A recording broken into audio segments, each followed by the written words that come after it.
Assalamu alaikum students. Once again, we all are back, and दोबारा से I'm your teacher.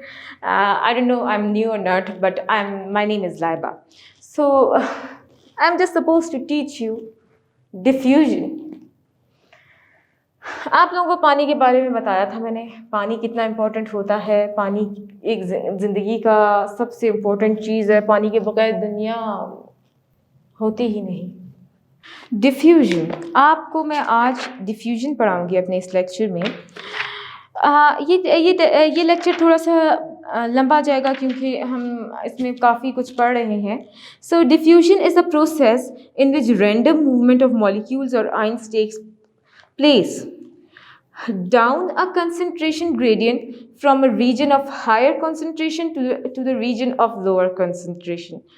Water, CO2, O2, and other some simple molecules can cross the cell membrane. In this way, it is also main process by which other substance move within the cell. अच्छा जी, साफ लफ्ज़ों में अगर बोला जाए, पानी का नीचे से ऊपर जाने का निज़ाम। ओके, पानी का नीचे से ऊपर जाने का निज़ाम किस तरीके से कहेंगे कि डिफ्यूजन हो रही है। जब आपको पता हो कि एक प्लांट पानी जब लेता है, प्लांट पानी लेता है तो वो जड़ों के ज़रिए लेता है। जड़ें रूट्स को कहते हैं। तो जब पानी आ रहा होता है या कोई भी खुराक का प्रोसेस, यानी खाद की ज़रूरत होती है, तो उसमें सॉल्ट्स भी होते हैं, नमकियात भी होते हैं, न्यूट्रिएंट्स भी होते हैं जो इनको ताकत दे रहे होते हैं पूरे पौधे को। तो जड़ों के ज़रिए, रूट्स के ज़रिए पानी एब्जॉर्ब होता है और वो नीचे से ऊपर जाता है। चाहे वो पानी हो, चाहे वो कार्बन डाइऑक्साइड हो, चाहे वो ऑक्सीजन हो, जो सेल में नीचे से ऊपर तक जा रहा हो ना, तो उसको हम डिफ्यूजन कहेंगे। डिफ्यूजन हम नीचे से from lower concentration to the higher concentration तक कोई भी चीज़ जाना है, किसी भी चीज़ को के जाने को कहेंगे। लेकिन ये सब चीज़ें आम, एक एग्जांपल मैंने देनी चाहिए आपको प्लांट की, कि ये सब प्लांट में ज़्यादातर होता है। तो प्लांट से आप लोगों को ये पता लगेगा कि रूट्स, जड़ें पानी एब्जॉर्ब करती हैं। पानी जब एब्जॉर्ब करती हैं तो वो ऊपर जाता है पानी, और जब वो ऊपर जाता है तो पानी आपको बहुत ज़्यादा हेल्प करता है, एक प्लांट को बहुत ज़्यादा हेल्प करता है कि वो अपनी ग्रोथ जारी रख सके। क्योंकि उनका तो निज़ाम है, मतलब कि उनका खाने पीने का निज़ाम तो होता ही स्टार्ट एक तरीके से रूट्स के ज़रिए है। Okay, during the photosynthesis and respiration in the plants, exchange of carbon dioxide and oxygen gas between the cell and the atmosphere also take place by diffusion. इसमें ये बताया है कि फोटोसिंथेसिस, यानी मैंने पिछले लेक्चर में आपको बहुत अच्छे से फोटोसिंथेसिस के बारे में बताया। फोटोसिंथेसिस हम लोग ऑक्सीजन के बनने को के प्रोसेस को कहते हैं। जब आप के शुगर और ऑक्सीजन बन रही होती है प्लांट के अंदर, तो उसको फोटोसिंथेसिस करते हैं। फोटोसिंथेसिस प्रोसेस ऑफ रिस्पायरेशन, सांस लेने के लिए प्लांट डिफ्यूजन का ही इस्तेमाल करते हैं नीचे से ऊपर तक। और एटमॉस्फेयर के अंदर, यानी माहौल के अंदर जो कार्बन डाइऑक्साइड है वो प्लांट के अंदर आ रही है, तो वो नीचे से ऊपर तक जाएगी खुराक के तौर पे, फिर फोटोसिंथेसिस होगा, फिर जाके वो बाहर निकलेंगे। तो ये सारा प्रोसेस हम डिफ्यूजन कह रहे हैं। Although diffusion is a slow process, yet it is efficient and rapid enough to fulfill the gaseous requirement of the plant. Diffusion is a well-known phenomenon. अच्छा, इसमें ये बताया है कि ये बहुत अच्छा, एफिशिएंट और एक ऐसा गैसुअस प्रोसेस है, यानी कि डिफ्यूजन अक्सर एक गैसुअस प्रोसेस होता है, यानी कि इसमें ऑक्सीजन जब बन रही होती है तो कार्बन डाइऑक्साइड पूरे प्लांट में नीचे से ऊपर तक, ऊपर से नीचे तक घूमेगी, फिर जाके आपको डिफ्यूजन का प्रोसेस मिलेगा। तो इसके अंदर आपको डेमोन्स्ट्रेशन के बारे में, diffusion is a well known phenomenon, it can be clearly demonstrated by a simple example. When a color crystal like KMnO4 is dropped in a bowl of water, initially the color of the pigment will remain constant at its initial drop area. Gradually, its molecules will diffuse evenly in all the direction throughout the water, resulting in the uniform distribution of color in all the region of water in the bowl. Similarly, if we spray perfume air freshener in one corner of a room, initially its fragrance will be strongest in the corner and will gradually spread the diffusion all the areas.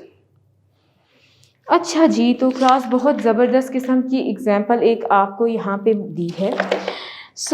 मैं आपको एक coloured crystal की example दी है। ये एक bowl है, इस पे ड्रॉपर से मैंने एक ड्रॉप इंक गिरा दी। ये KMnO4 उधर तो एक केमिकल का नाम दिया हुआ है जिसका नाम है कलर्ड क्रिस्टल। आप कलर्ड क्रिस्टल का एक ड्रॉप या एक चुटकी गिरा देते हैं तो कुछ देर बाद, 5 से 10-20 मिनट बाद, आपको ये पता चलेगा कि 5 से 10 मिनट बाद भी नहीं, बल्कि उसी टाइम ही आप एक रिज़ल्ट देखेंगे कि आहिस्ता आहिस्ता ये जो पानी है इसमें ये इंक गिर के फैलना शुरू हो रही है और आगे आने वाले वक्त पे ये पूरा का पूरा बाउल ही इंक से भर जाएगा। ये क्यों है? डिफ्यूजन ऐसे काम कर रही है, यानी कि इतना सा ऑक्सीजन पूरे मतलब कि इतना सा कार्बन डाइऑक्साइड पूरे प्लांट में इस तरीके से फैल गया। इसी तरह से एक और एग्जाम्पल भी दी गई है। वो एग्जाम्पल ये है कि आपको इसमें रूम फ्रेशनर यानी एक बॉडी स्प्रे भी यूज़ कर सकते हैं। अगर आप एक कमरे में बॉडी स्प्रे करते हैं तो आप उस कोने में, या अगर इस कोने में मैं करती हूँ तो वो उस कोने में महसूस होगा या इस कोने में महसूस होगा। वजह क्या है कि उसके मॉलिक्यूल्स पूरी की पूरी जगह पे अच्छे तरीके से फैल चुके हैं। तो इसका प्रोसेस ऐसे काम आता है, यानी कि आप जब स्प्रे करेंगे तो पूरा का पूरा मॉलिक्यूल्स पूरी की पूरी जगह पे डिफ्यूज़ हो जाएगा। Efficiency of diffusion depends upon two factors: A, distance, B, a greater concentration, gradient difference. Speed of diffusion also depends on the kind of molecules. Example, diffusion of gases is faster than of liquid and of solid is the slowest. Diffusion plays a key role in transport of substance into and out of the cell in living organism.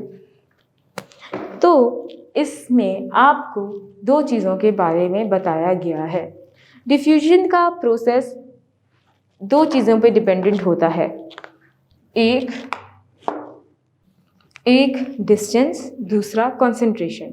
Speed, एक diffusion की speed मतलब कि diffusion अगर plant में नीचे से ऊपर तक खुराक जा रही है तो वो कैसे जा रही है। एग्जाम्पल ये है कि अगर आप डिस्टेंस को काउंट करना चाहते हैं। फॉर एग्जांपल डिस्टेंस, जितना बड़ा प्लांट खुराक उतनी लेट ऊपर तक जाएगी, अगर प्लांट छोटा होगा तो जल्दी चली जाएगी।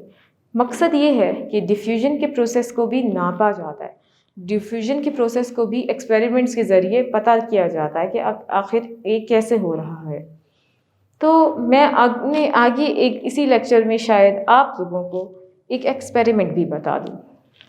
Diffusion plays a key role in transport of substance into and out of the cell in all living organism. Diffusion बहुत एक तरह से एक चाबी है जो पूरे के पूरे लिविंग ऑर्गेनिज्म की सेल में खुराक ट्रांसपोर्ट कर रहा है। यानी हम एनिमल्स की बॉडी में भी खुराक ट्रांसफ़र किस तरीके से हो रही है? डिफ्यूजन के ज़रिए से हो रही है। ना सिर्फ प्लांट्स, ना सिर्फ एनिमल्स, बल्कि दुनिया में जितने भी ऑर्गेनिजम्स हैं, चाहे नॉन लिविंग साइकिल्स भी अक्सर ये डिफ्यूजन के ज़रिए ही पॉसिबल हो सकती है। यानी डिफ्यूजन इतनी ज़्यादा इम्पॉर्टेंट है। डिफ्यूजन का मतलब नीचे से ऊपर किसी भी चीज़ का ट्रांसफ़र होना, किसी भी चीज़ का जाना, चाहे वो ऑक्सीजन हो, चाहे वो पानी हो, चाहे वो कोई भी चीज़। सो क्लास, अब हम आपको एक्टिव ट्रांसपोर्ट के बारे में बताएंगे।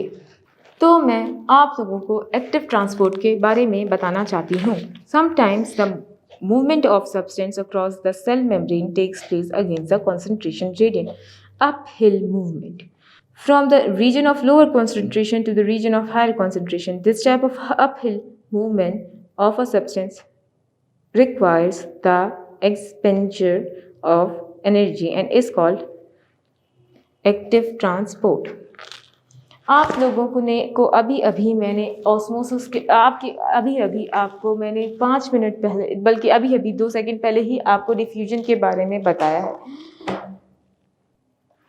ये भी एक्टिव ट्रांसपोर्ट भी एक इसी तरीके का ही प्रोसेस है। आपको इसके एक्टिव ट्रांसपोर्ट का जिक्र आगे बहुत आएगा, तो अभी इस टाइम आपको मैं इसकी डेफिनेशन क्लियर करना चाहूँगी। रीडिंग करने का मकसद सिर्फ एक है कि आपको वर्ड्स का पता लग जाए, क्योंकि अभी तो आप लोग मैट्रिक में हैं, बट एफएससी जब आप करेंगे तो वो टोटली इंग्लिश में है, तो आप इन सब वर्ड्स के हैबिचुअल हो जाएं। एक्टिव ट्रांसपोर्ट हम लोग डिफ्यूजन के प्रोसेस को कहते हैं, बट इसके अंदर क्या है? एक्टिव ट्रांसपोर्ट हर सेल मेम्ब्रेन से लेके सेल वॉल से लेके सारे के सारे प्लांट और एनिमल्स के अंदर ट्रांसपोर्ट हो रही होती है। ट्रांसपोर्ट का मतलब क्या है? एक चीज़ को ट्रांसफ़र करना, एक चीज़ को पहुँचाना एक जगह से दूसरी जगह तक। तो इसको हम लोग कहते हैं एक्टिव ट्रांसपोर्ट। एक्टिव ट्रांसपोर्ट क्यों इम्पॉर्टेंट है, किस लिए इम्पॉर्टेंट है, वो मैं भी बताऊंगी। एक्टिव ट्रांसपोर्ट नीचे से लेके from lower concentration to the higher concentration, यानी नीचे से लेके ऊपर तक खुराक को पहुंचाना किसी भी तरीके से। अगर आपको ये दरख्त है, यहाँ से ये पानी एब्जॉर्ब करके ऊपर लेके जाता है, ऊपर से इसको सूरज की रोशनी भी मिल रही है। इसका ये प्रोसेस जल्दी हो जाएगा, तो वो एक्टिव का ट्रांसपोर्ट कहलाएगा। एक्टिव ट्रांसपोर्ट और डिफ्यूजन में सिर्फ और सिर्फ इस बात का फ़र्क है कि एक्टिव ट्रांसपोर्ट में आपको एनर्जी मिल जाती है। एनर्जी के ज़रिए इस वक्त, पहले वैसे तो नीचे से ऊपर जा रहा है सारा खुराक वगैरह, ये तो नेचुरल निज़ाम है, लेकिन अगर सूरज की रोशनी होगी और उसकी ताकत भी मिल जाएगी तो इस काम में आसानी भी होगी और ताकत भी आ जाएगी, तो एनर्जी भी आ जाएगी और प्रोसेस डबल हो जाएगा, अच्छे से हो जाएगा। तो इस प्रोसेस को हम एक्टिव ट्रांसपोर्ट कहते हैं।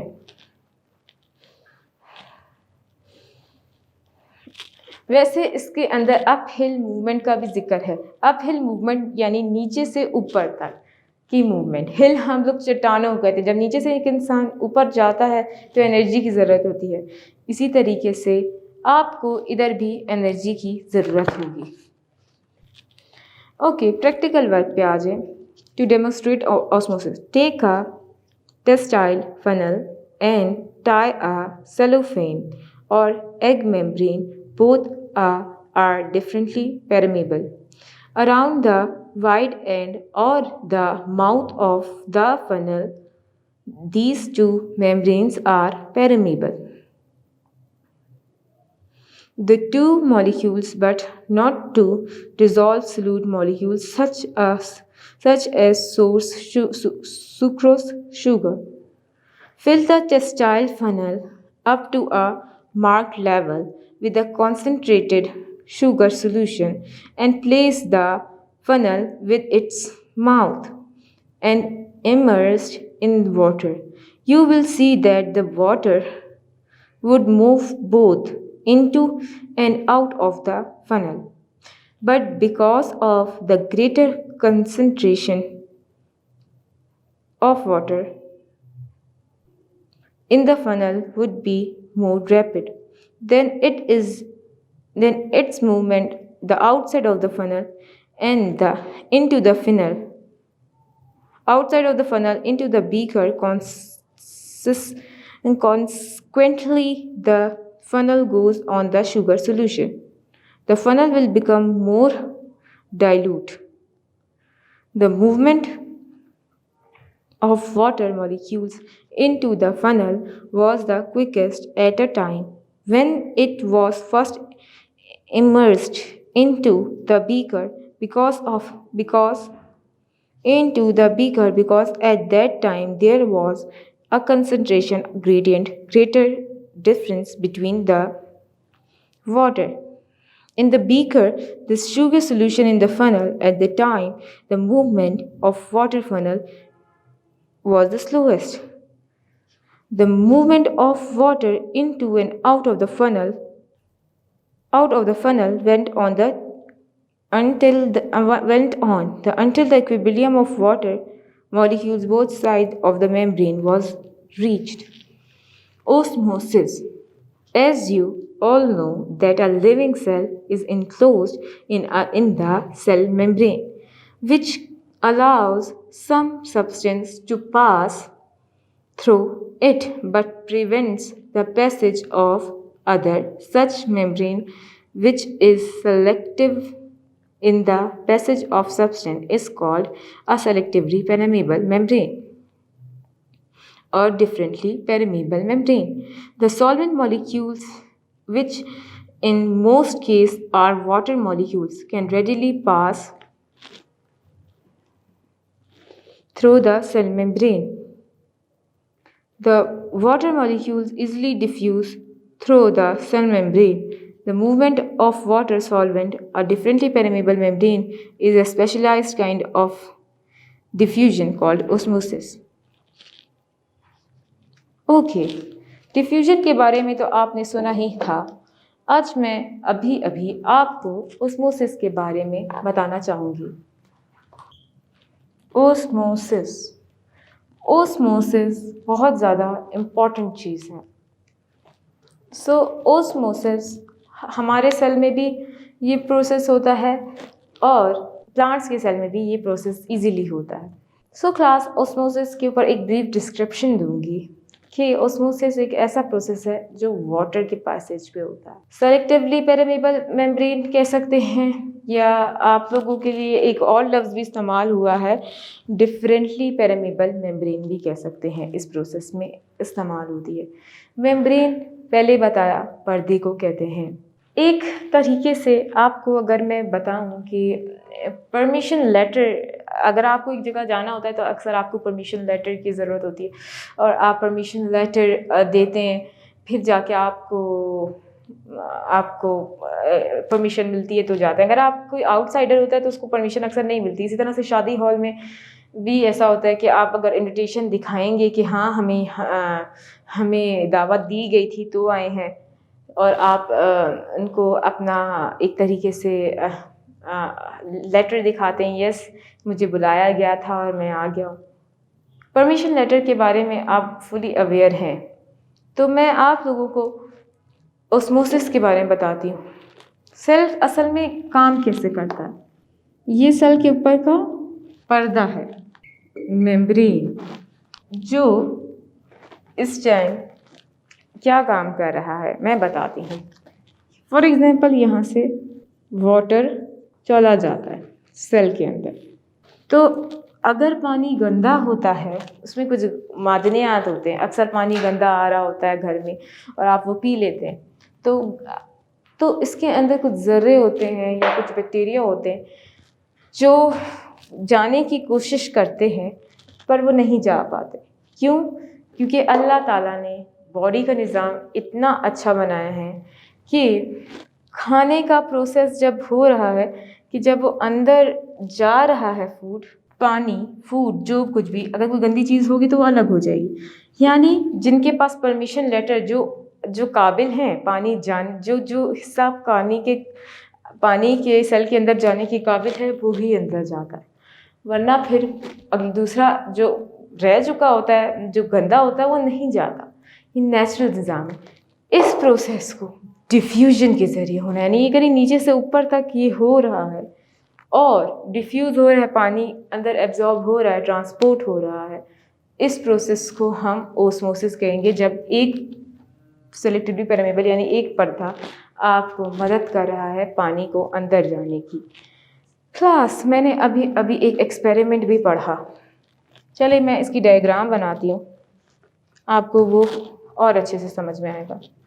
ओस्मोसिस को बताने के लिए ये एक्सपेरिमेंट किया गया।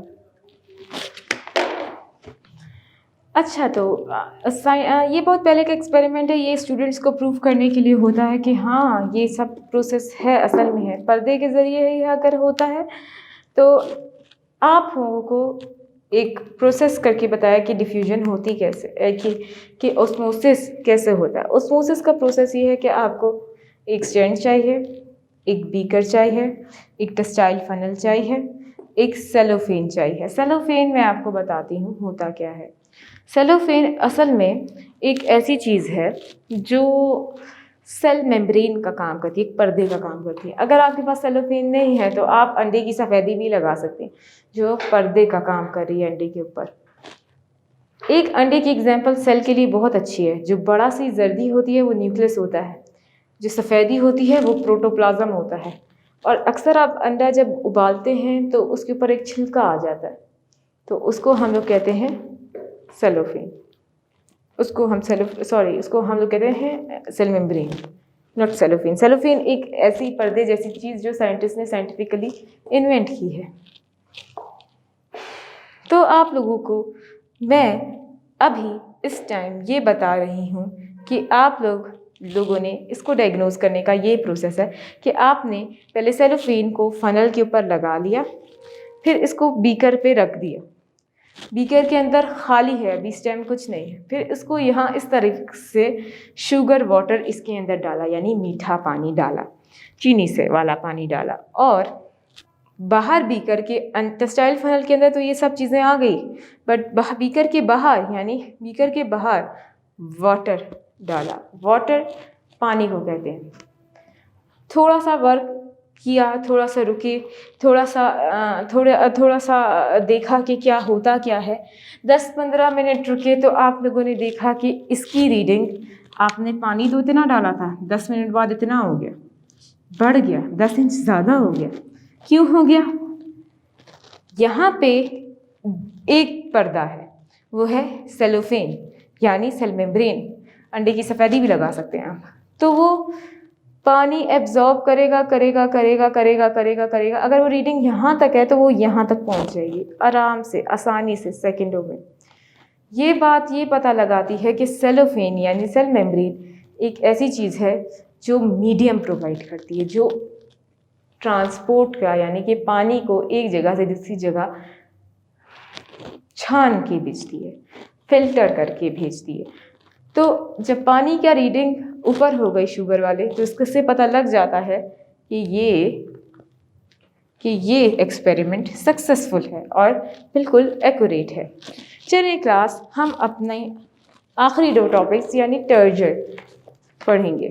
Turgor, if a cell is surrounded by as water or a solution more dilute than its content, is that having lesser concentration of solutes and higher concentration of water.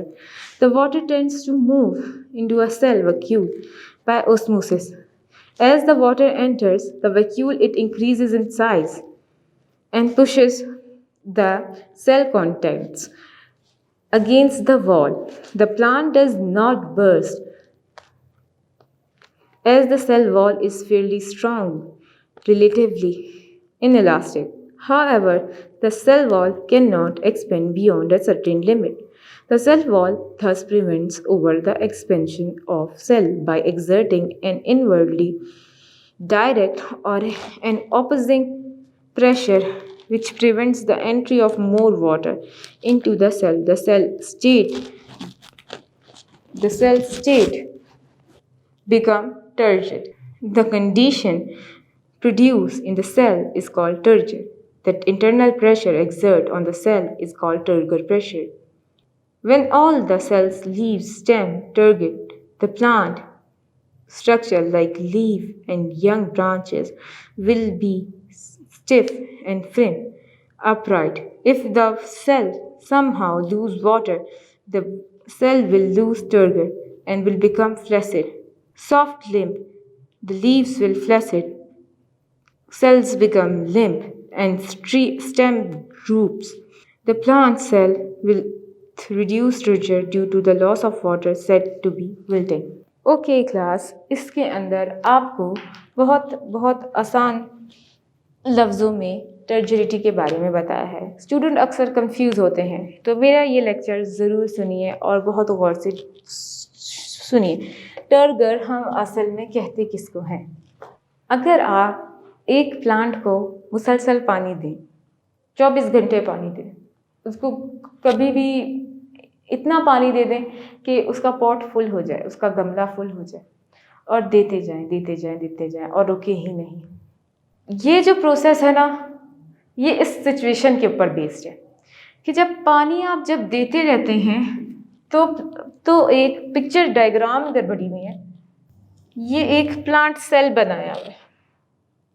अच्छा, तो class, ये वो condition है जब इसको पानी कम मिला, और ये वो कंडीशन है जब एक सेल को पानी ज़्यादा मिल गया। अगर आप पानी देते रहें तो एक वक्त ये आएगा कि सेल जो है ना वो फट जाएगा। जब वो फट जाएगा तो उसको टर्जिडिटी कहते हैं, सेल का फटने को। और जब सेल फटा नहीं, सेल के अंदर पानी फुल भरा हुआ है, और अगर इसमें एक बूंद और डाल दिया जाए तो ये फुल फट जाएगा। तो इस स्टेट को, जब ये फटा नहीं है, फुल भरा हुआ है, उसको टर्जिड स्टेट कहते हैं। होप सो ये क्लियर हो गया होगा। ये मैंने आसान लफ्ज़ों में आपको जो पैराग्राफ में लिखी हुई प्रेसी है, एक तरीके से प्रिसाइज फॉर्म में बता दिया, शॉर्ट करके बता दिया कि ये आखिर होता क्यों है। ये इम्पॉर्टेंट भी है और बहुत ज़्यादा हो तो ख़तरनाक भी है। इसका ये इम्पॉर्टेंट क्यों है, हम ये पढ़ते हैं। Turgor plays an important role in maintaining the shape of the soft tissues in the plant. The movement of the certain plant parts also result from the changes in turgor. And change in the turgor guard cells of stomata cause the opening and closing of stomata. Some flowers open during the daytime and close at the night time. Vice versa. Blending of their petals and turgidity of the cell turgor cause to expand and the cells enlarges in size.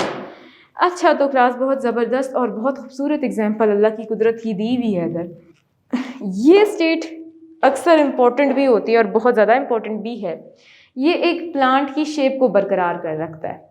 अगर turgid सख्त और अगर ये state पे plant सख्त हो जाता है, बड़ा सा तना होगा ना अगर दरख्त का, उसमें टर्जिडिटी का एक सेल में टर्जिडिटी आ गई तो वो सख्त हो जाएगा और उसको काटने में भी थोड़ी मुश्किल होगी, टर्जिड स्टेट वाले दरख्त को। और टर्जिड स्टेट वाले टर्जिड स्टेट एक और चीज़ के लिए भी काम आता है। फॉर एग्जांपल आपको मैं एक बहुत अच्छी एग्जांपल दूंगी प्लांट्स के, फ्लावर्स की। सुबह सवेरे अक्सर फूल खिल रहे होते हैं, तो फूल खिल रहे होते हैं तो टर्जिड स्टेट होती है।